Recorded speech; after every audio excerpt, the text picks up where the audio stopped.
broadcast is now starting. All attendees are in listen-only mode.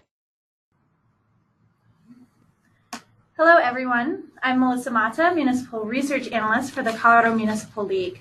Thank you for attending today's webinar. Those of you who are elected officials who have registered will receive 1 university training credit. And this webinar is being recorded and it will be posted on our website. For those of you who aren't familiar with the webinar format, you should see a control panel to the top right of the screen. You have an orange arrow to the left of the panel, which will minimize the entire box. All participants will be muted for the webinar, but are encouraged to ask questions by typing them into the question box on the control panel. While we'll wait until the end of the webinar to run through the Q&A, you can feel free to type in the questions throughout the presentation. Our presenter today is Robin Eaton, Deputy City Clerk for the City of Wheat Ridge. He's a Colorado native and spent the first 25 years of his career as a heavy civil construction equipment operator. Before he joined Wheat Ridge's City Clerk's office, he spent 6.5 years on the dark side working for the State Liquor Enforcement Division. Yeah. But the good news is it means he knows his stuff.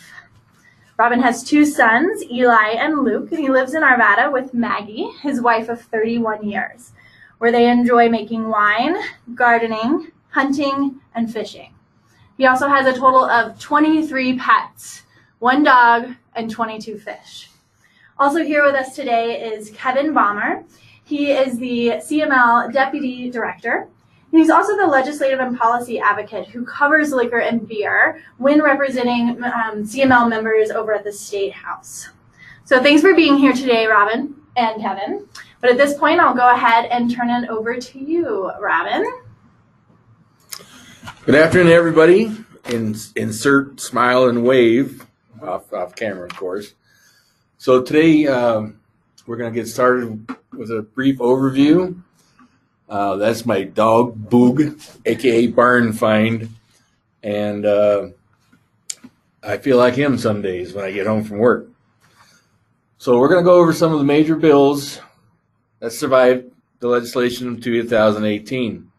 We'll start off with HB 18-1096, which statutorily now adds municipalities, counties, special districts, and educational organizations to the list of organizations qualified to hold special event permits. Now, with these being added statutorily, there are no art facilities required for you to apply for these special events. Brief reminder, if you haven't already, you are able to elect not to notify the state for these special event permits. You're only required at 10 days after issuing the permits to then notify the state of the permit being issued. These groups are only allowed by rule since 2012. SB 18-067 allows those organizations available for special event permits to auction off donated alcohol beverages in sealed containers. They still have to be kept in sealed containers and are not allowed for consumption on those auctioned areas. Please note that the donation rule 47-1022 proposed to be changed. This proposal will allow persons to also donate alcohol beverages to those organizations.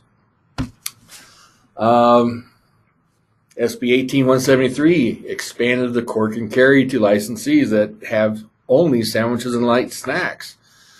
It used to be held just for full meals. So now your beer and wine places, your taverns and stuff that don't have full meals can also allow a patron to carry off a sealed, resealed container of partially consumed wine, not liquor or beer, and no more than 750 milliliters.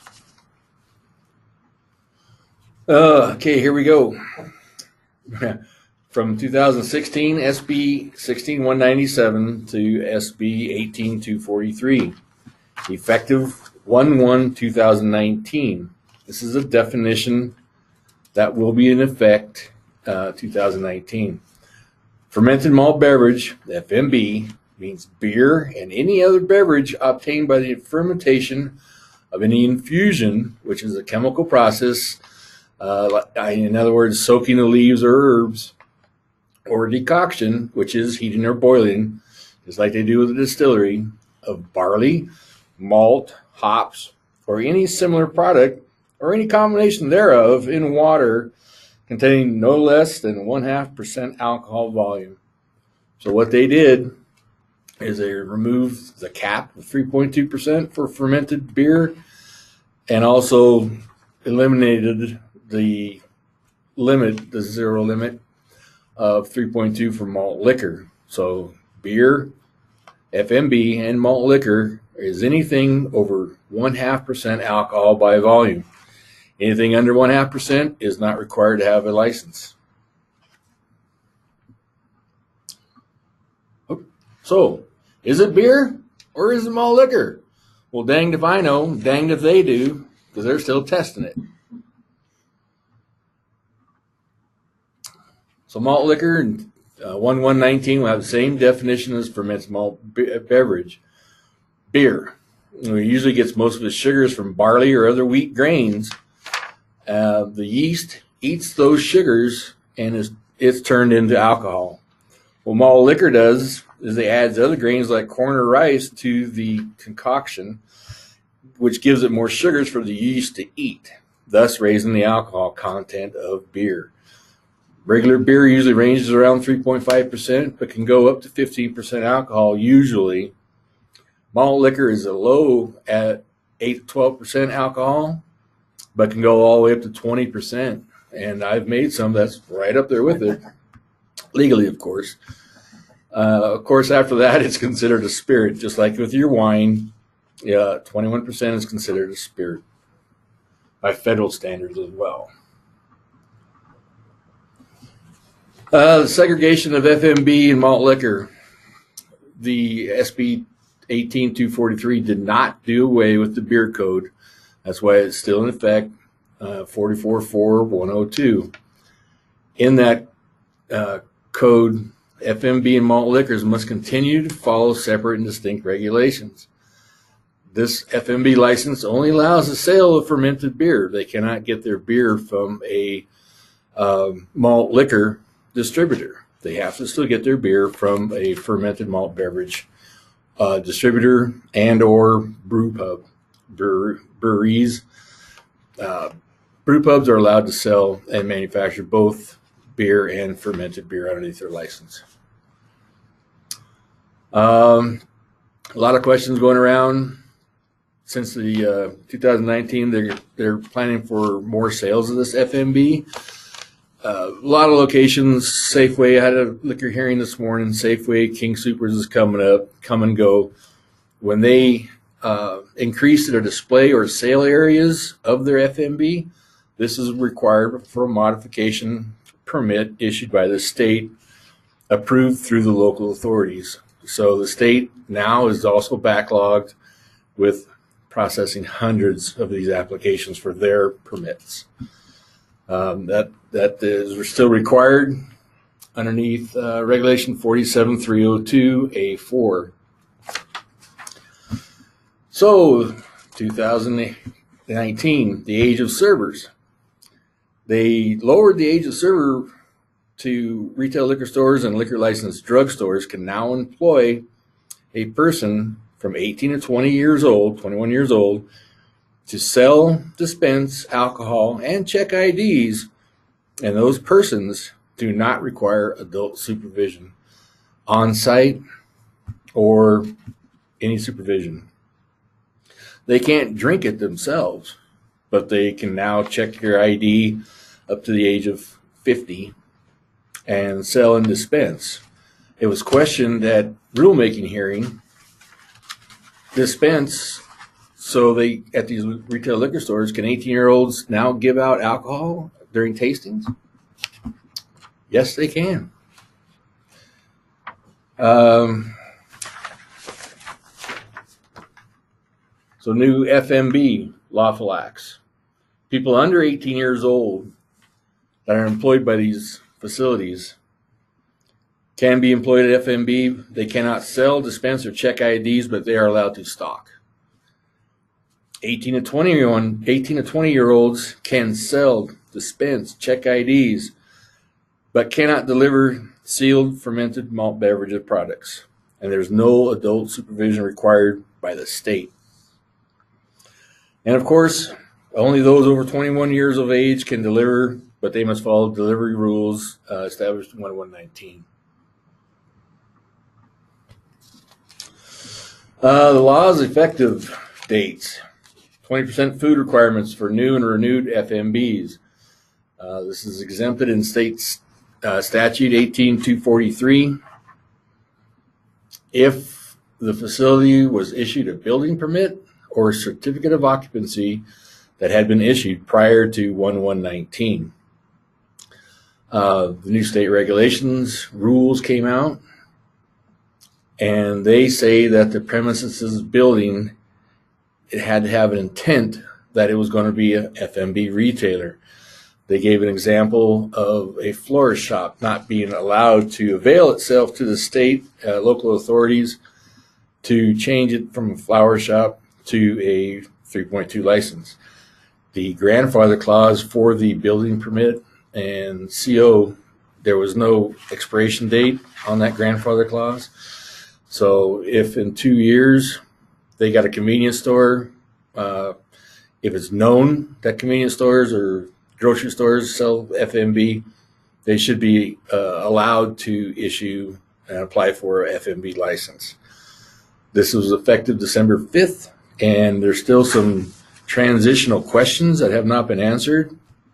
The state sent out emergency rule 1814? 13 and 14. Two bulletins, 1813 and 1814, talking about amended rule, 47009. And 0010, well, 010. Right. Yeah. Showing the 20% and the 500-foot restriction exemptions. I had one today for stinker stores, and it was within 500 feet. They granted the allowance that stinker stores falls underneath that disclaimer, the exemption, because it had a CO prior issued in 2007.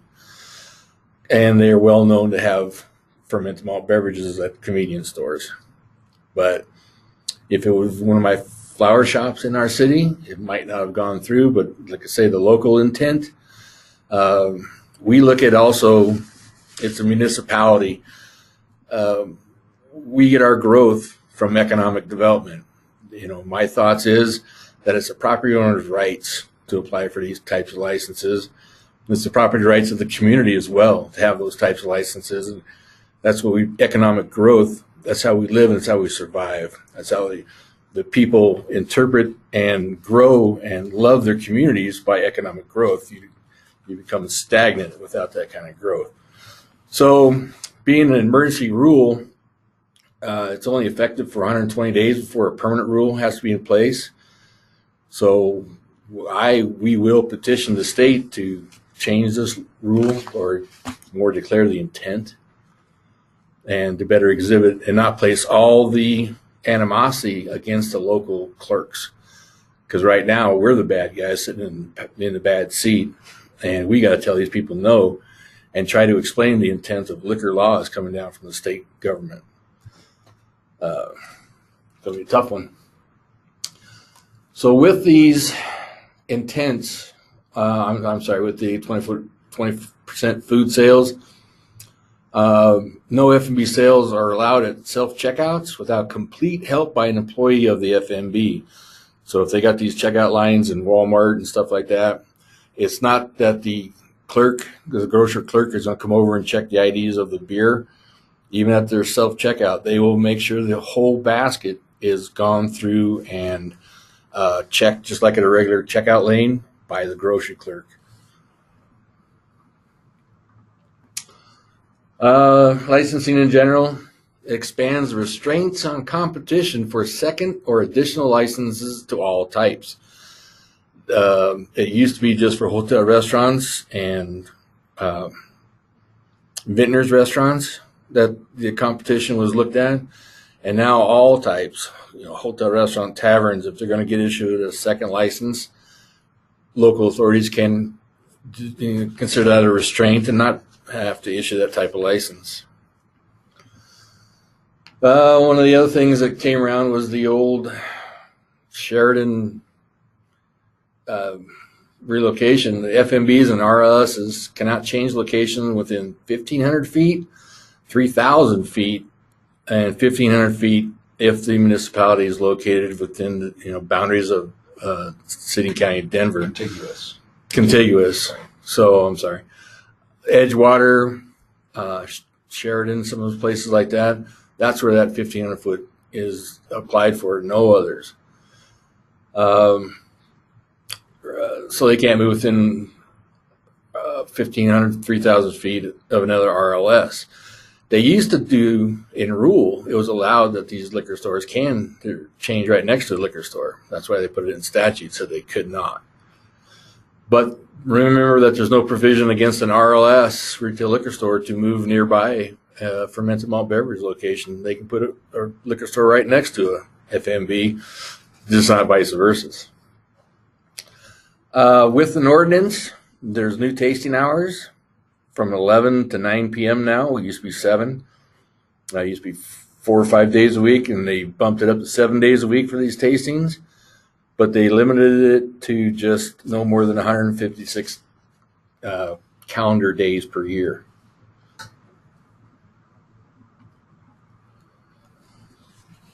Oh, I got ahead of myself. Sorry. No new RLS or LDS within 1,500 feet with populations less than 10,000 that is contiguous to the city and county of Denver. FMBs cannot be within 500 feet of a retail liquor store. Those exemptions of a building permit or a CO was issued prior to 1/1/19. Here too, we spoke about the new emergency rule 47009 and the intent that the premises were going to be retail liquor. A fermented malt beverage. The state gave us some examples, written documentation showing fermented malt beverages are intended to be sold. They listed a building permit application, business plan, loan application, operating agreement, articles of incorporation, or board meeting minutes, where they might have discussed or put on something on paper that their plan was to also include fermented malt beverages in this new area. Here too, that puts a lot of more pressure on the local authorities to add more steps to their licensing, more documents. They say sworn testimony from multiple people. Well, I know that every time I have a liquor hearing, I swear in our people who are going to speak on the items. So do I send them minutes of the meeting with the approval from the local authorities, a hearing? Will that suffice for them? They say that the example is not showing intent or an affidavit from the applicant. Usually affidavits are signed, basically sworn, attested to, that that's what they want to do. But they might not accept just the affidavit. So there too, that's going to be a little bit of an issue point.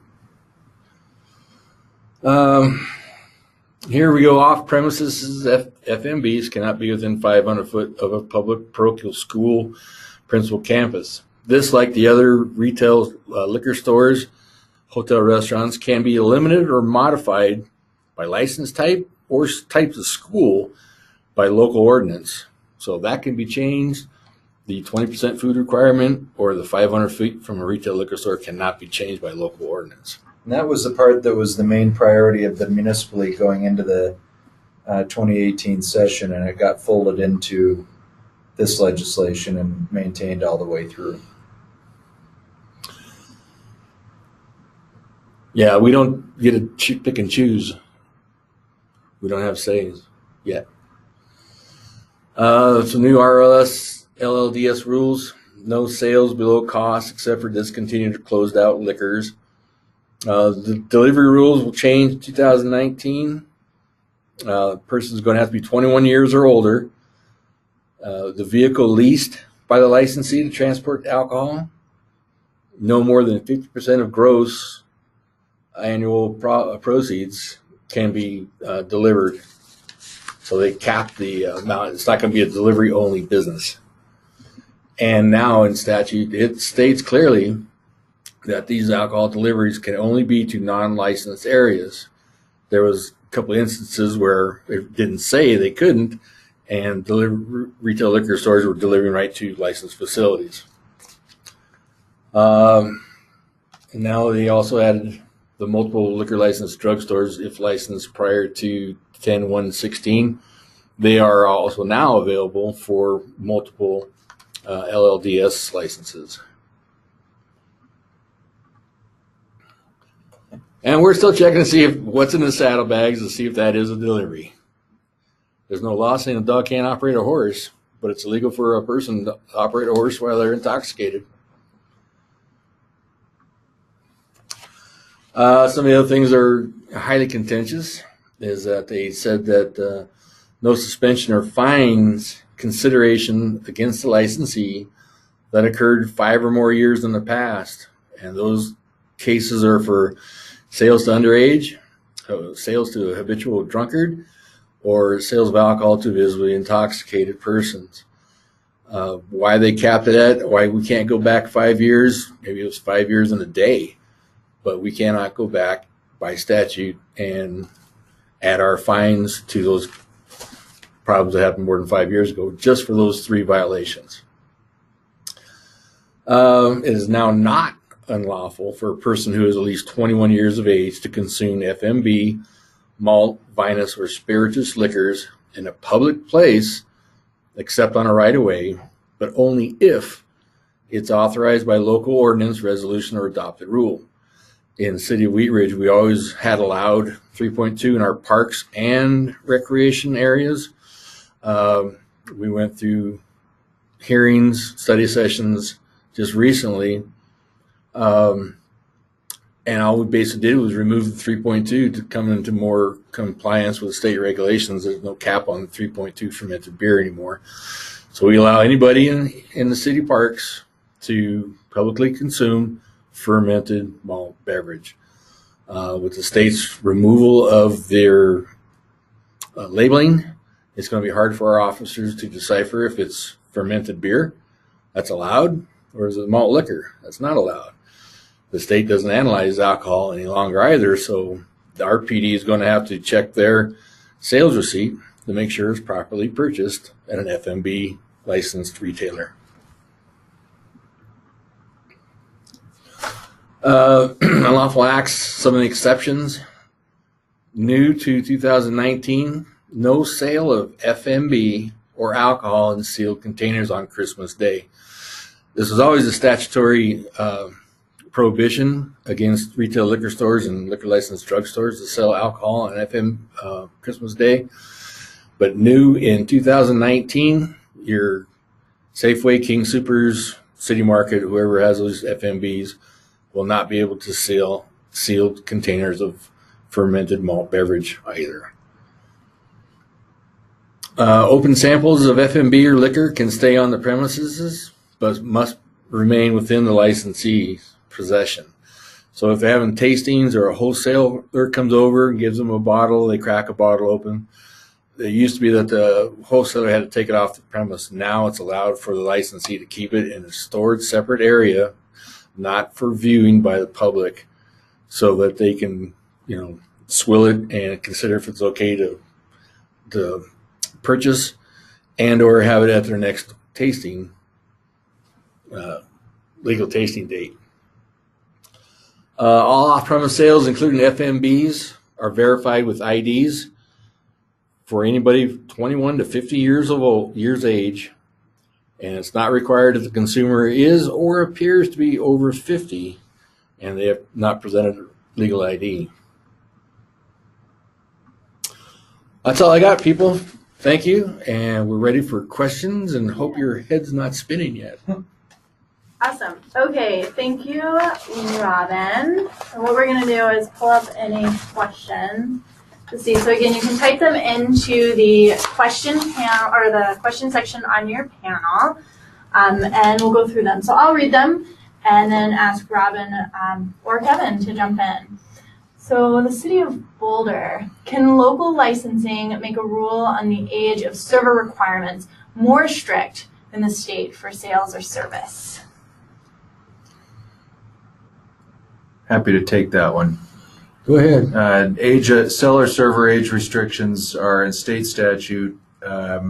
And no, there is not the ability for municipalities or counties to be more restrictive. Unlike a lot of things in the statute, the liquor code is a clear matter of statewide concern, and so there is little or no authority except where granted in the statute for local governments to have different standards, and this would be one of them. Perfect. Thanks, Kevin. Okay, so we have a few delivery questions. Let's see. Can a delivery be made to a condo or hotel complex that has an H&R, hotel and restaurant? Well, like I spoke about, the new rules say they cannot be made to a licensed facility. I think one of the exceptions here, because people that have their own personal rooms or rent a room in a hotel lodging area, they're allowed to bring in their own alcohol and consume it in their rooms, not on the licensed premise. So I think that the delivery of alcohol would be allowed from a retail liquor store to the patron's room for consumption in that room, yes. There is a regulation that allows transportation of alcohol across the licensed facility. So I think that would be in effect for this answer as well. Okay, let's see. How did the new delivery rules affect delivery services such as Drizzly? Well, like what's coming out in the proposed rules, they can go through an ordering service, an approved ordering service, but the ordering service cannot be a delivery service, just like the new rule states. Delivery is only allowed 21 years of old in a vehicle owned by a licensee. The ordering company like Drizzly, they are not the licensee, so they are not allowed to deliver alcohol. Can facilitate the order, but they can't deliver it. Okay. Let's see. What is the process for obtaining a delivery permit? They're going to come out with the process. The state will put that out in an announcement. They used to have the delivery permit back in it stopped in 2009. They're basically just going to reinstitute it and charge them a fee. They used to charge them $75, but I'm thinking probably $150, $200 per year for a delivery permit. I asked the state if they're going to put those permitted people on their website and or notify the local authorities when a delivery permit is issued. Kind of like a retail warehouse storage permit is required to be sent a copy of to the sent a copy of the local authorities, and the answer was negative on both of those items. They don't have the manpower, nor there's no requirement that they notify local authorities of a permit being issued. All right, let's see. So does a retail liquor licensee need to also do an application for an FMB? Oh, yeah, every permit issued by for an FMB has to be applied for. Every license has to be applied for. Is there a process established for transition for FMB sellers starting on January 1st? No, there's no transition, conversion, anything. Everything's just basically, the only thing being removed in 2019 is the cap on 3.2%. Everything else is going to stay the same. When the licensees apply for a license after 2019 or renew their license currently, the only thing that's going to change is that you won't see the 3.2 on their license anymore. It's still going to say fermented malt beverages. There is one piece that, and it got some press, a small part of the conversion. If there's a fermented malt beverage on-off permit, the on-off is going away, and those that have on-off will have to choose whether they're on or off. The reason I got a little bit of news is there was a restaurant out near Jackson Lake State Park that has been around for 110 years. Wow. Yep. And they got a little restaurant, and they have beer you can have with your food, but they also sell a lot of packaged sealed containers for people going out fishing or whatever. It's about half of their business, and they've been told that they have to pick one or the other, not both, which will result in legislation in 2019 by one of the sponsors of Senate Bill 243, who said well, that's not what I intended. So it never stops. You know, and that's the thing when they repealed the on-off originally was in place at many golf courses instead of before the optional premise came around. Right. That's how they got to sell on their beer for their clubhouse and take it down the course. And that effectively killed businesses all the way across the plains, 100 miles, 200 miles in between retail liquor stores or wherever else. It's the only shop in town. It's a deli shop. They came in there for sandwiches and, went there on Sunday afternoons after church to get their beer to take home or whatever for the week.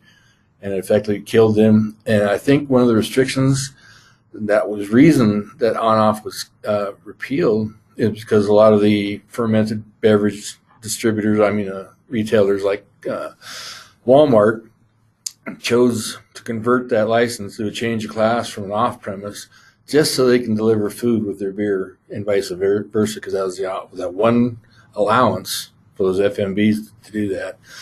And the liquor stores, I think, they wanted to take that away from them. Why can they do that? They shouldn't be able to. But in 2019, all your off-premise licensees are going to be able to deliver alcohol. Right. And that's where the liquor stores came in. Well, it was capped at 20%.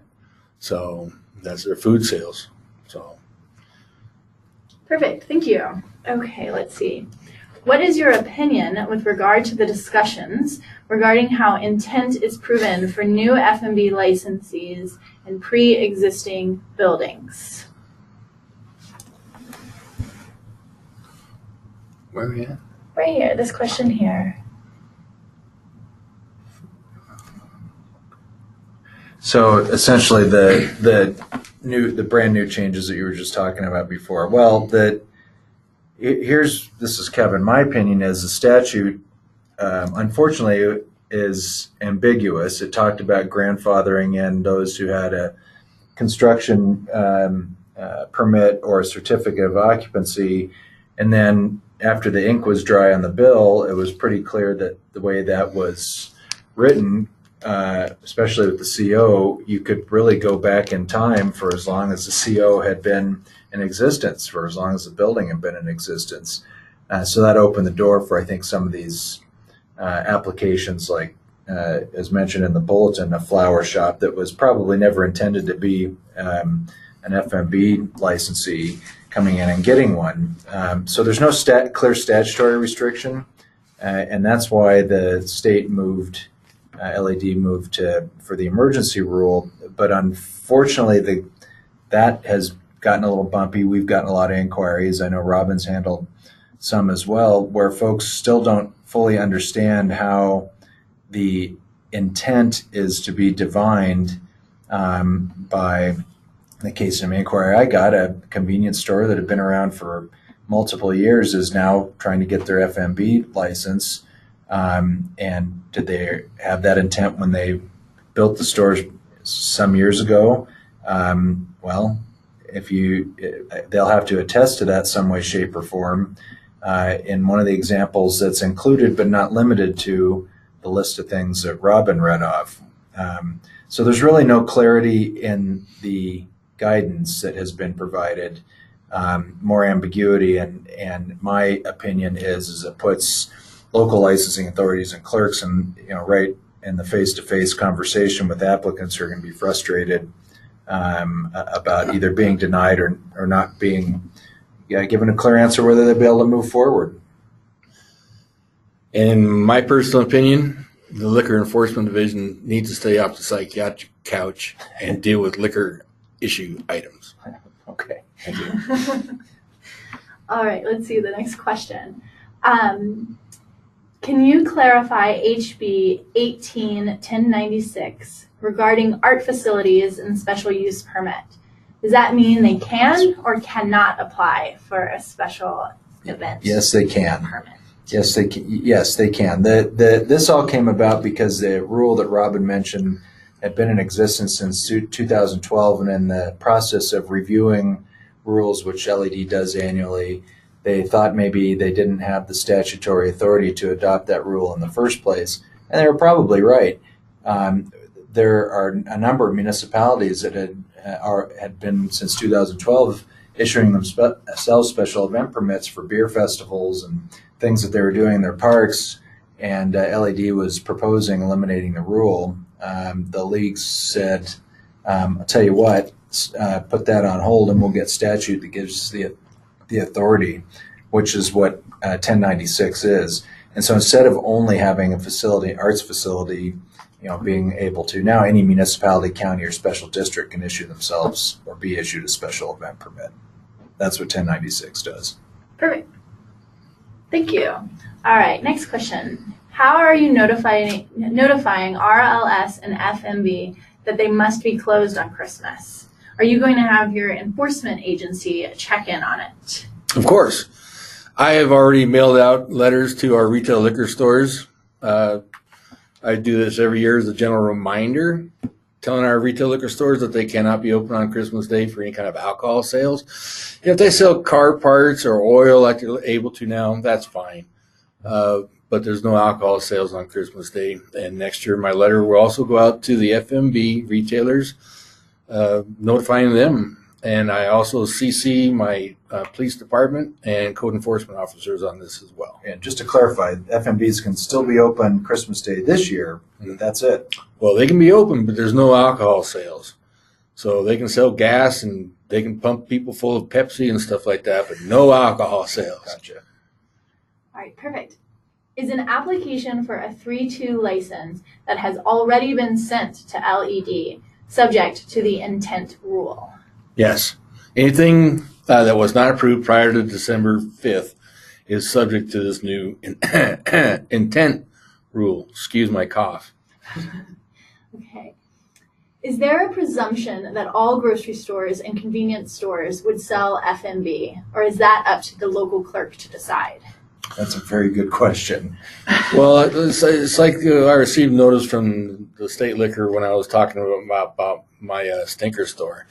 And it's kind of relates that in the 1814 bulletin, number 2, a practice of owning several other businesses of similar nature that also sell FMB.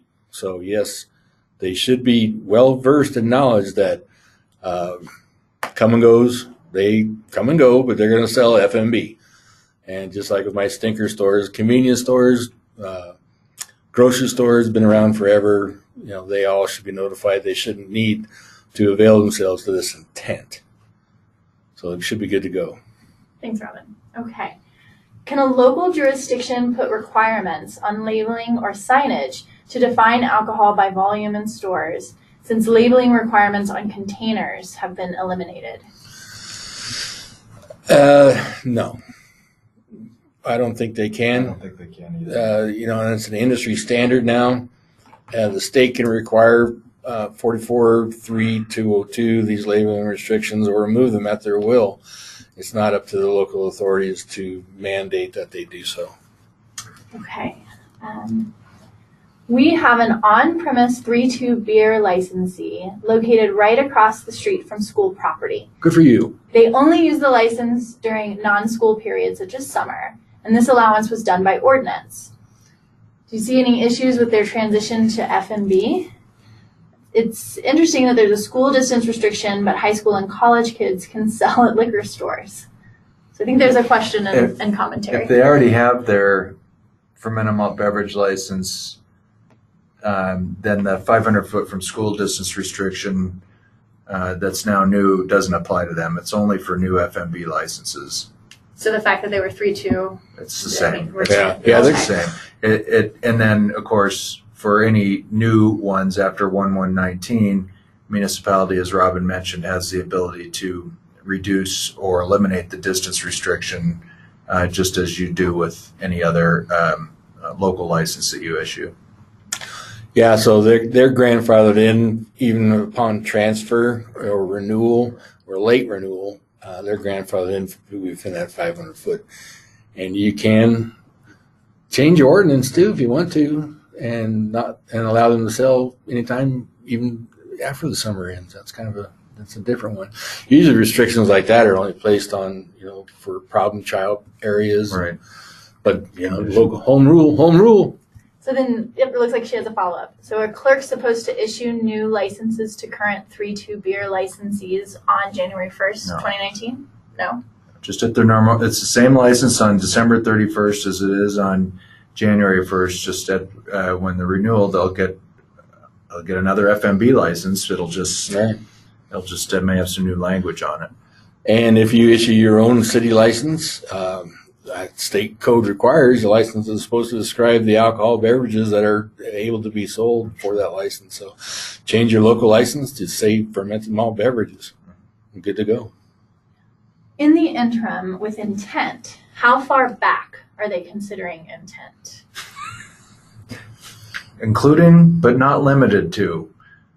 That's there's really very little guidance on that. I mean, it's talking about articles of incorporation and other things as examples, but the list that is provided in the bulletins are open-ended, not closed, and I would say the time frame along with it.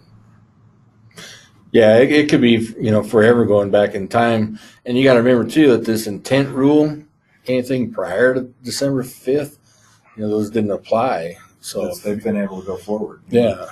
So you can do that, and the intent, like I say, that's gonna be a hard one to prove. Like Kevin was saying, approve it, issue it, pick and choose what regulations you're gonna do, and send it to the state and make them get on the burner.